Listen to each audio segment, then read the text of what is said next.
mabuting Pilipino! Pinag-uusapan po namin kanina ni Tita Heidi sa dami ng mga nagmamaang-maangan, nakakalimot at walang alam ngayon sa gobyerno. Ano na ang dapat nating gawin?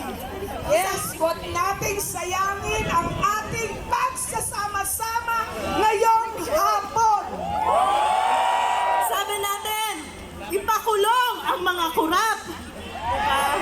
Ipakulong ang mga politikong kurap. Pero pagkatapos natin ipakulong sila, babalik na naman ba tayo sa ganito? Si Tita Heidi, ilang taon nang nakikipaglaban sa korupsyon. Ilang taon na pinakulong. O diba, pabalik-balik lang. Kaya dapat pag-usapan natin, pakinggan nyo kami sa aming mga mungkahi. May proposal po kami ni Tita Heidi, no? Alam nyo, sa kabila ng mga pagsubok na to, ilang taon na, ilang kaso na ang naisampa natin sa Supreme Court. Naghihintay pa rin tayo ng desisyon tungkol sa constitutionality ng confidential fund. Yung 2025 budget!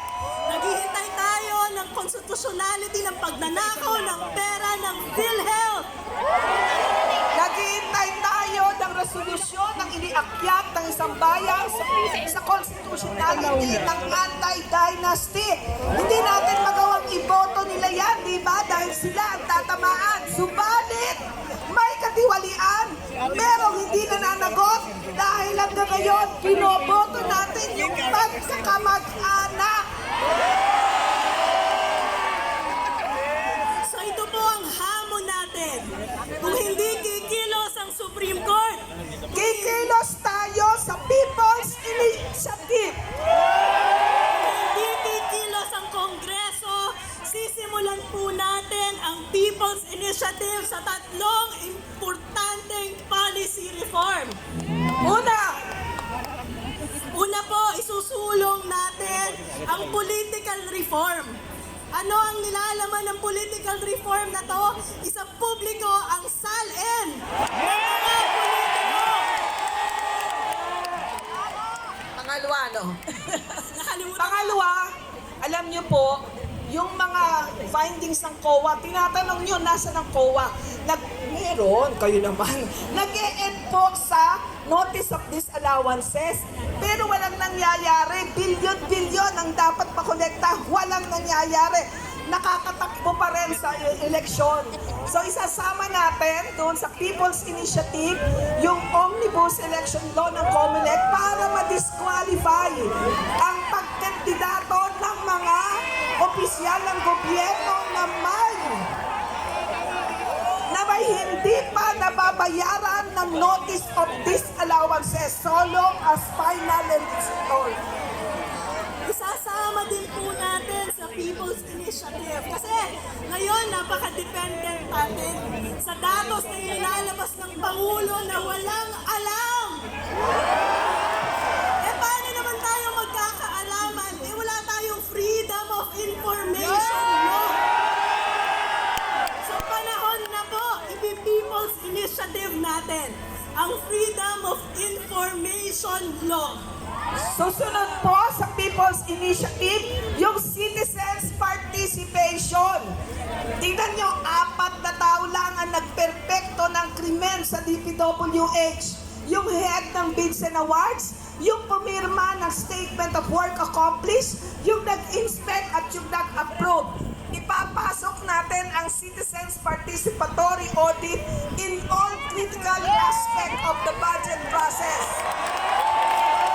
Procurement monitoring. Yun pong pag-aaral ng design. Inahamon natin ang mga professional organization. Nandito po ang PIGPA. Nandito po ang engineers. Nandito po ang mga architect. Kung pag-aaralan ang design, magagawa natin ang standard costing. At kung may standard costing, ang simbahan pwedeng umupo as observer sa procurement bidding. Pagdating sa inspection, bago bayaran, may representative ang engineer, ang PICE, Philippine Institute of Civil Engineer. May representative ang PIGPA. Paano naman ang sasabihin natin?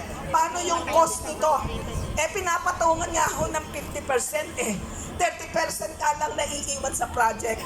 Ano ba naman yung 10% ng oversight ilagay natin para wala ng ghost project? Kaya po, sa kabila ng kagulat-gulat na Pangulo, mga naguhugas na kamay ng mga senador, at nananahimik na Korte Suprema, sa Gisingin natin! Gisingin natin! Gisingin natin lahat! Papanagutin! sa lakas na ipinakita natin ngayong araw na to, isusulong natin ang People's Initiative ng taong bayan. Kailangan natin ang tulong ng bawat isa. Kailangan sa bawat regional legislative merong 3% na makukuha. Tayo ang tutulong sa pagpapapirma sapagkat hindi natin maaasahan na ipapasa nila ang anti-dynasty bill. Ma'am Winnie, why are you looking at me with So, kailangan tulong-tulong tayo. Ngayon pa lang mag-usap-usap kayo.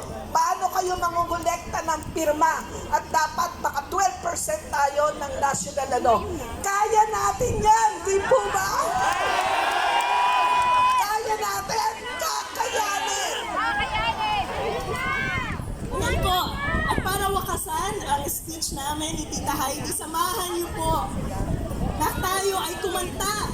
Kakanta tayo ha, ito yung kakantahin natin. Memorize na? Okay, let's go!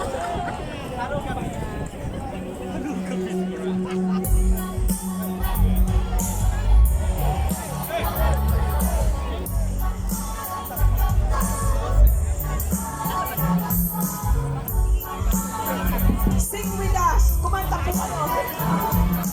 Taksalina mo, bantayan mo, huwag kayang gustahin ng mga politiko yung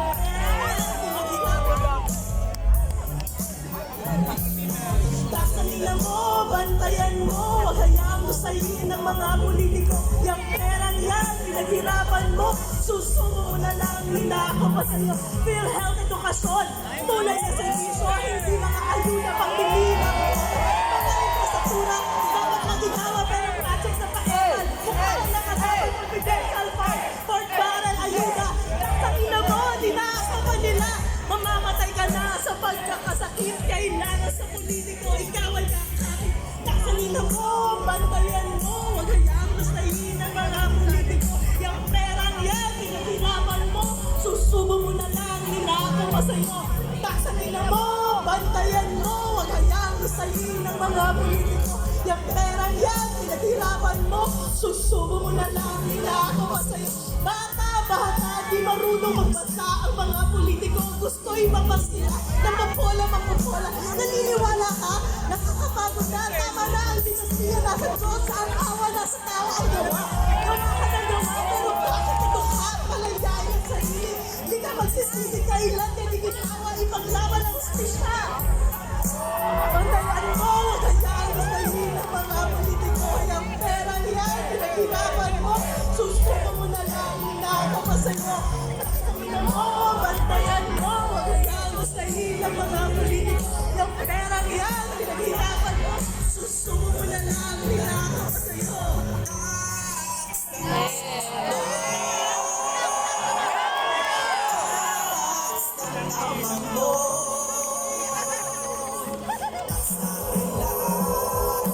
Taksalina mo, bantayan mo. Huwag lang gustahin ng mga politiko. Yung perang yan, pinaghirapan mo.